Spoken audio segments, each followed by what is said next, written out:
So I'm standing here outside of what would have been the main entrance to Fort Ligonier back when it was built in the late 1750s.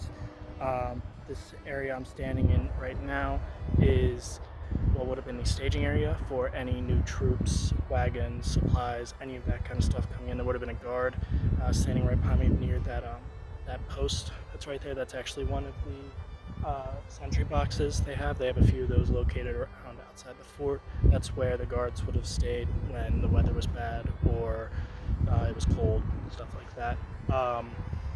This isn't actually the main entrance you use when coming in from the museum itself. That is on the other side of the fort. So before I walk into the fort and show some things in there, I want to talk about this building that's directly behind me. That's actually what would have been General Forbes' quarters. He was located, not too far away, but a decent little bit away from where his other staff members would be. The troops were usually located on Main Street in the town behind me, which isn't too far away. It's probably a couple blocks.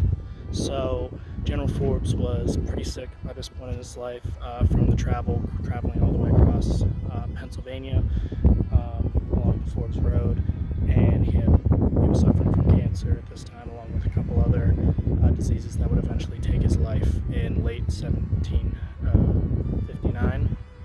So his quarters were out there, and he would use an orderly. He would rarely interact with any of his men. He would use an orderly to send most of his communications to members on staff, including Colonel George Washington. So I just wanted to show a little bit of what it looks like in there now.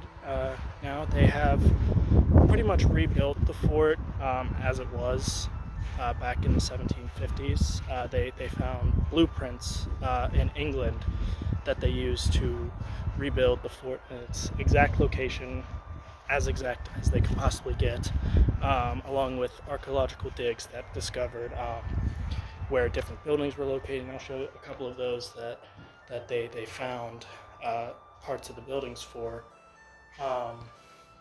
So this is General Ford's quarters, his bed, desk, cabinets, just pretty basic living situation for mid to late 1700s. Yeah, so then I guess I'll show a couple clips and take you inside the fort.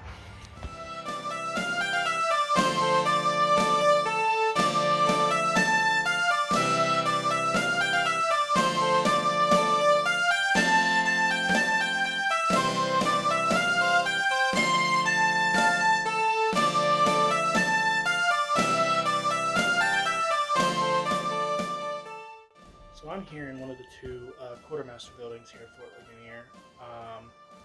They were run by, the quartermaster here was Sir John St. Clair. So he made sure both these buildings and the fort was supplied with everything it needed. So this building mainly has cooking supplies. These white bags are all over the place. They would have been filled with the ingredients such as flour. And behind me we have, this room has all the alcohol that would have been in the fort. So the rum and whiskey. And down here, this aluminum can filled that up. That was about the daily ration for 6 soldiers, which is how many could fit in a tent usually. So then moving into the next room, we have more of these white bags and these barrels behind me, which would have been stored with things such as salted meat, which is just lovely. So couldn't imagine eating that for years at a time. So we have, and even with these barrels, sometimes the wagons, the wagoners would poke holes in the barrels to let some of the salt drain out. So soldiers here, especially here, were told to make sure to boil everything. So they would have all their ingredients, their rations for the day would be thrown into their boiling pot of water, mixed together, and that's pretty much what they ate. So then walking out of this building, we have the courtyard behind me. That's the other building used for the supplies, the other quartermaster building, which the back half of it, which I will show, was they have it as a representation of what the building would have looked like after the fort was kind of in its last days in the late or mid 1760s, because they didn't really have a need for it anymore. It got turned into a barracks when there were about 30 people here. So I'm going to go down these stairs, and they're kind of steep, so I'll meet you at the bottom to show you what's in here.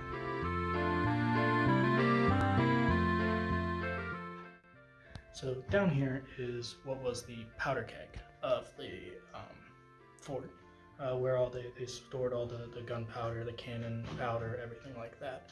So this was probably built about a year after most of the fort was built. So they decided, it used to be all stored up on top with a bunch of the other weapons and supplies, but they decided that they should probably move it to a place where it can't easily be hit by a bullet or a cannon, artillery. So they moved it down here, and when they were doing archaeological digs of the site, they did not know that this was down here originally, but they came across some floorboards down here, and then after doing some more research, they determined that this would have been the powder keg. Or where the powder kegs were stored. And even out the entrance out that way, back some more, there's a set of stairs I came down. There would have been a second set going down to my left, down that way, that would have let the soldiers roll the barrels down to the other side of the fort and take it from there, so they wouldn't be under fire whenever they were coming up to take their powder wherever they needed to take it. So that's pretty much, it's a pretty small room, but it would have been completely filled probably to about the doorway with powder. So I'm going to take you back up and show you a couple more buildings.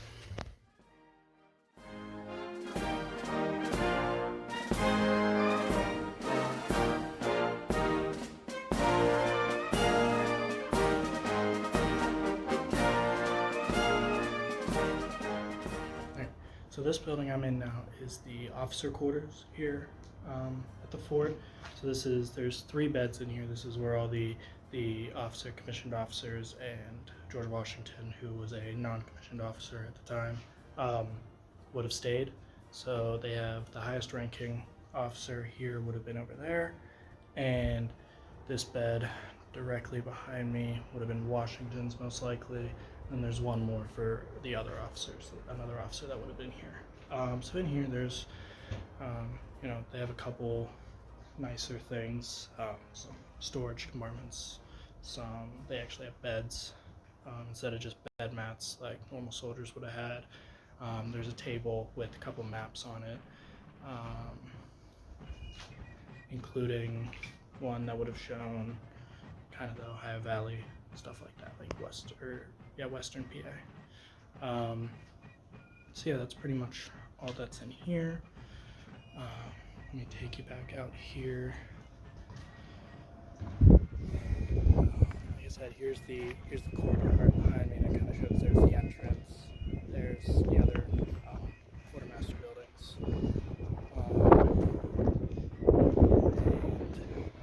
Sorry about the wind, it's a little windy today up in the mountains. So here's another little secondary entrance.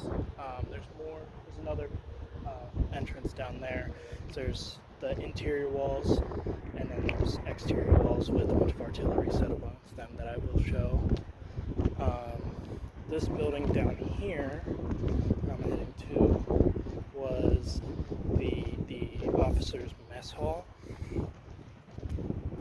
So where all the officers would have eaten their nicer food, because they're not like the normal soldiers who have to eat salted beef. There's a smokehouse up on the other side by the medical buildings that have all the nicer meat that officers would have eaten. So yeah, just a small little mess hall, not even really a hall, it's a small building. So yeah, and then I'll take you back out. Show you around a little bit of the exterior. Show some clips of the cannons and the exterior walls before I wrap this up.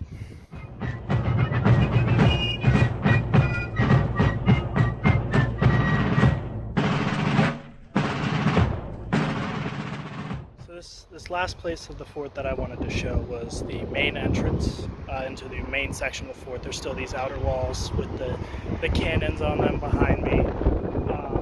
Here, this is, like I said earlier, there were sections that were built about a year later, along with this little outcropping right here. There's this little trench right behind me.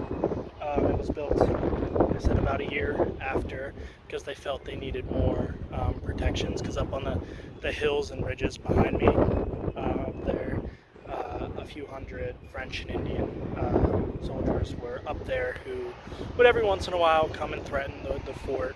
So they felt they just, to shore up defenses, they wanted to put in a little extra. So there was a little line of trenches that goes kind of around this way, and then down here, like I said, there's a bunch of cannons and artillery and stuff like that. So they would have had both 6 and 12 pounder cannons, field rifles.